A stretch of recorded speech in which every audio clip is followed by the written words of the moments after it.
तो गाइस आज मैं बात करने वाला हूँ सीआरपीएफ एससीजीडी एलडीसी 2019। जी हाँ दोस्तों, जैसा कि आप सभी को पता है कि 4 साल हो गए एग्जाम को और आज फाइनली इसका एक रिजल्ट 28 तारीख को शाम में दिया गया है।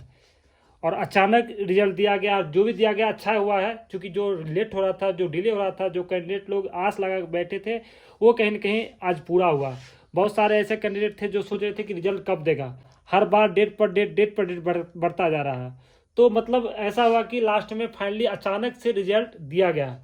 यहाँ तक किसी को नहीं पता था कि रिजल्ट आएगा भी, लेकिन सडनली जब रिजल्ट दिया गया, कैंडिडेट ने देखा अपना अपना रिजल्ट, तो बहुत सारे ऐसे कैंडिडेट थे जो काफ़ी खुश हुए और बहुत सारे ऐसे कैंडिडेट हैं जो काफ़ी नाराज हुए। नाराज क्या, जो मतलब जिसने तैयारी किया उसका रिजल्ट हुआ, जिसका तैयारी नहीं हुआ उसका रिजल्ट नहीं हुआ।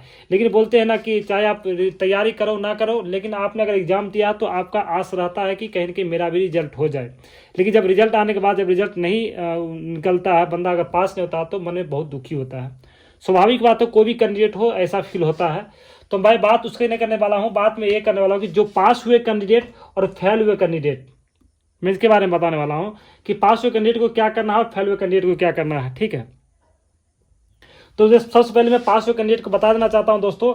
जो 1412 सीट है, 1412 सीट था टोटल, और उसमें से रिजल्ट कितना दिया गया दोस्तों? 1770 रिजल्ट दिया गया, और 358 है जो एक्स्ट्रा रिजल्ट दिया गया है वैकेंसी के हिसाब से। जैसा कि आप सभी को पता कि 1412 वैकेंसी था, उसमें टोटल मेल और फीमेल की बात बोला मिला के एक ही साथ बता रहा हूँ, मेल और फीमेल मिला के 1412 वैकेंसी थी, और जिसमें रिजल्ट दिया गया 1770। यहाँ जैसा कि दोस्तों आप सभी को पता है कि 358 जो प्लस है, मतलब एक्स्ट्रा रिजल्ट दिया गया। इसमें से जो फीमेल कैंडिडेट है उनका जो वैकेंसी था 81 था। कितना था? 81 था। ठीक है, और फीमेल कैंडिडेट का रिजल्ट कितना आया दोस्तों? 30 आया है। यानी इसमें से अगर हम माइनस किए तो इसमें 51, यानी 51 ऐसे कैंडिडेट है फीमेल जो कि खाली है। फीमेल का सीट बता रहा हूँ, ये खाली है 51। ठीक है, और ये बता देना चाहता हूँ कि जो 351 है, 351 जो मेल के लिए है, ये जो है एक्स्ट्रा है। अब ये अगर ये 51 सीट अगर इसमें शामिल हो जाता है तब, अगर नहीं करता है तब कोई बात नहीं। ठीक है, अब ये तो मैं कल की वीडियो में बता दिया था कि आपको जो कितना कितना वैकेंसी है, कितना सीट्स है, कितना आपको चांस मिलेंगे। खैर इन सब बातों को छोड़िए आप, हम बात करते हैं वैसे कैंडिडेट जो कैंडिडेट पास हुए हैं और आस लगाए होंगे कि अब इसका अगला प्रोसेस क्या है।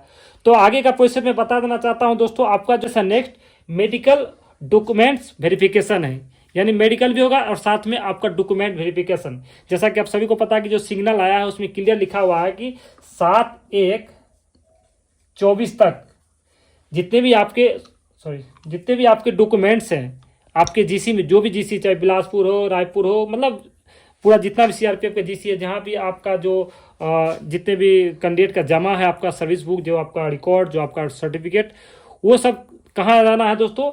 ये 7/1 को मंगाया गया है प्रयागराज में। ठीक है, प्रयागराज, जीसी प्रयागराज, जो इलाहाबाद, जैसे कि आप लोग जानते होंगे, और जो नहीं जानते बता देना चाहता हूँ, उनका नया नाम है जीसी प्रयागराज में। सारे जो सर्विस बुक हैं, जो रिकॉर्ड्स हैं, जो आपके 10+2 मैट्रिक के जितने भी जो डॉक्यूमेंट जमा है, वो सब आ जाएंगे।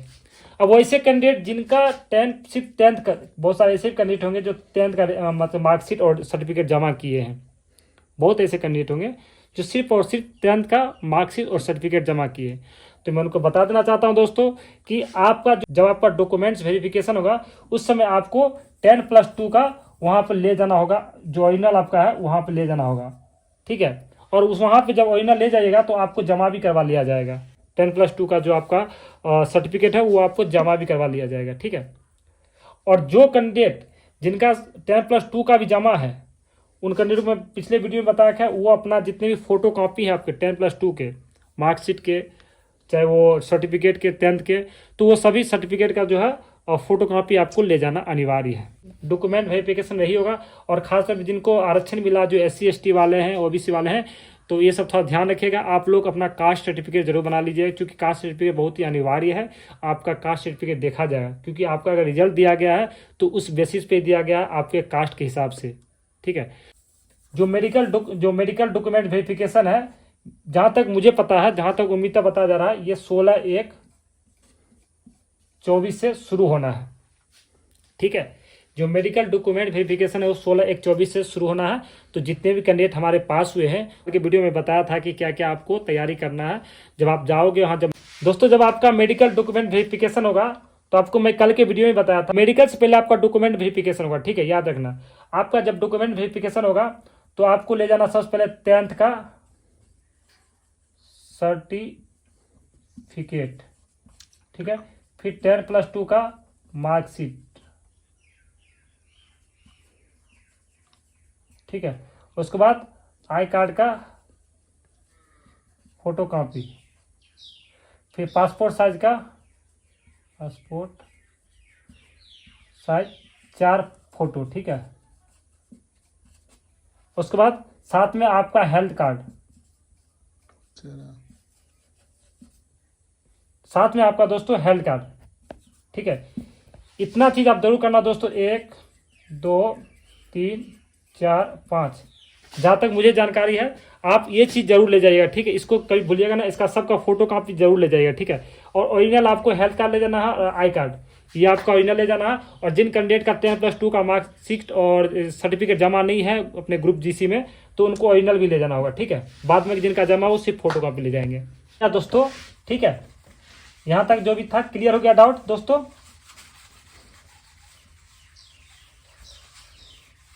दोस्तों अब हम बात करेंगे मेरिट लिस्ट की, ठीक है।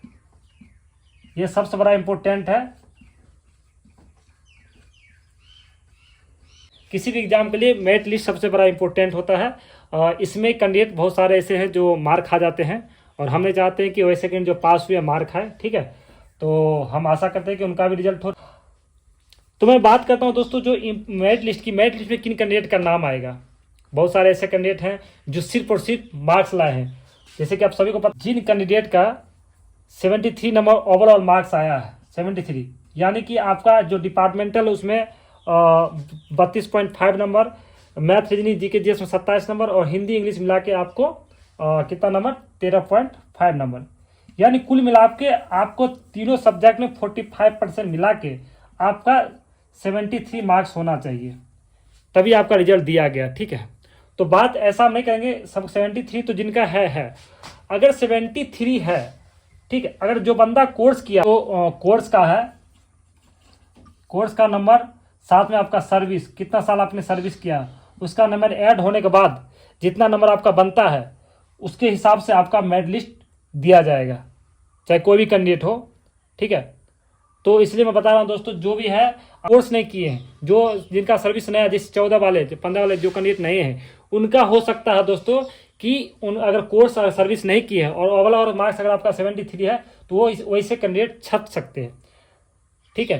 तो हम नहीं चाहते कि वैसे कैंडिडेट छटे। बाद में कि अगर आपका 73 नहीं, आपका अगर 90 नंबर है, 88 नंबर है और आपने कोई कोर्स नहीं किया है, ठीक है, तो आपका चांस रहेगा आने का, ठीक है, रिजल्ट। चलिए दोस्तों मैं बात करता हूँ अभी फेल हुए कैंडिडेट का, ठीक है। फेल हुए कैंडिडेट किन रीजनों से फेल हुए, ठीक है। तो सबसे पहले डिपार्टमेंटल की बात करता हूँ, जिसमें 70 नंबर चाहिए थे, 70 नंबर के थे। इसमें 45% के हिसाब से आपका 32.5 नंबर आना था। जिनका आया अच्छा, जिनका नया वो भी अच्छा। Math reasoning GK GS total 60 number का था, जिसमें 45 के हिसाब से आपको 27 नंबर आना चाहिए था, ठीक है। उसके बाद हिंदी इंग्लिश मिला के, जैसा कि आप सभी को पता, 15 नंबर हिंदी था, 15 नंबर इंग्लिश था, टोटल 30 नंबर का। इसका 45% मिला के आपको 13.5 नंबर आना चाहिए, यानी टोटल अगर हम कैलकुलेट करते हैं तो 73 मार्क्स आपका होना चाहिए था, तब जाके आपका फाइनल जो रिजल्ट निकला है उसमें आपका नाम होगा। दोस्तों अगर आपको लग रहा है कि आंसर की मिलाया है और आपका नंबर 73 से ऊपर है, यानी तीनों सब्जेक्ट में आप 45% आया है और आपका रिजल्ट नहीं आया है, तो दोस्तों आप ऑब्जेक्शन कर सकते हैं, ठीक है, ऑब्जेक्शन कर सकते हैं, कोई रोक नहीं है। अगर आपको लग रहा है जिससे 73 नंबर लाए हो और आप तीनों सब्जेक्ट में पास हो, आपने आंसर की मिलाया था, उसमें आपको ध्यान है कि मेरा रिजल्ट आना चाहिए लेकिन आपका नहीं आया, तो आप कार्रवाई कर सकते हैं, कोई दिक्कत नहीं, ठीक है।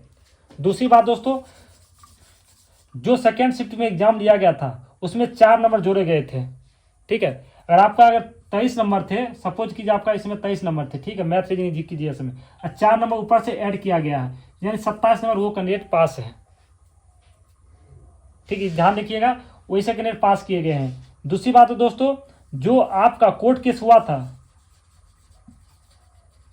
जो कोर्ट केस हुआ था 10/12/24 को, सॉरी जो कोर्ट केस हुआ था 10/12/24 को सुनवाई का डेट दिया गया था। तो आप लोग कोई भी क्लियर नहीं कर पाए थे कि इसका 10/1 का होना है सुनवाई या फिर 16 मई को होना सुनवाई, कोई क्लियर नहीं कर पाया था, ठीक है। लेकिन जहां हालांकि कमेंट बहुत सारे ऐसे कैंडिडेट कमेंट किए थे सर कि नहीं जनवरी में, इसका मई में, मई में नहीं फरवरी में। तो मैं बता देना चाहता हूं जहां तक मुझे जानकारी है, तो कोर्ट केस के बाद जो 10/12/24 जो कोर्ट केस हुआ था, 10/12/24 को जो कोर्ट केस हुआ था उसका जो सुनवाई किया गया था, उसका कोई भी आपके पास PDF फाइल नहीं आया था, कुछ भी जानकारी नहीं आया था। बस आप लोग सट्टा मारे थे कि 10/1/24 का आएगा, कोई बोला तो 16/5 को आएगा। ऐसा कुछ भी नहीं दोस्तों, सीधे अचानक, इसीलिए कुछ ना कुछ उसका सुनवाई हुआ होगा, तब जाके इसका रिजल्ट 28 तारीख को शाम में दे दिया गया है। तो कैंडिडेट आप लोग घबराए नहीं, जो भी इनका रिजल्ट अगर लग रहा है कि हम पास हैं तो वो कैंडिडेट ऑब्जेक्शन कर सकते हैं, मेरी तरफ से कोई दिक्कत नहीं है। लेकिन जिनको लग रहा है कि नहीं मैं फेल हूं, तो कोई बात नहीं, आप लोग के लिए नेक्स्ट चांस आ रहा है, LDC SILDC का आ रहा है, तो आप उसका लग जाइए, ठीक है। गाइस मेरे ख्याल से आप समझ गए होंगे जो पास हुए कैंडिडेट के लिए क्या चाहिए और फेल हुए कैंडिडेट क्यों, किस रीजन से फेल हुए, ठीक है। जो पास हुए हैं कैंडिडेट वो अपना तैयारी कीजिए मेडिकल डॉक्यूमेंट वेरिफिकेशन का, ठीक है। और जितना भी मैं बोला था कागजात वो सब पूर्ण अभी से करवा के रख लीजिए ताकि बाद में दिक्कत ना हो। और जो फेल हुए हैं अगर उनको लग रहा है कि कहीं मेरे साथ दिक्कत हुआ या फिर मेरे 1-2 नंबर के लिए मेरा रिजल्ट नहीं दिया गया, तो दोस्तों आप ऑब्जेक्शन कर सकते हैं, ठीक है। मैंने सारी जानकारी दे दी है दोस्तों। इस तरह से और भी लेटेस्ट वीडियो देखने के लिए आप मेरे इस चैनल को जरूर सब्सक्राइब कीजिएगा, ताकि मैं इस तरह से और भी लेटेस्ट अपडेट लाता रहूँगा CRPF LDC को। तब तक के लिए दोस्तों जय हिंद, जय भारत।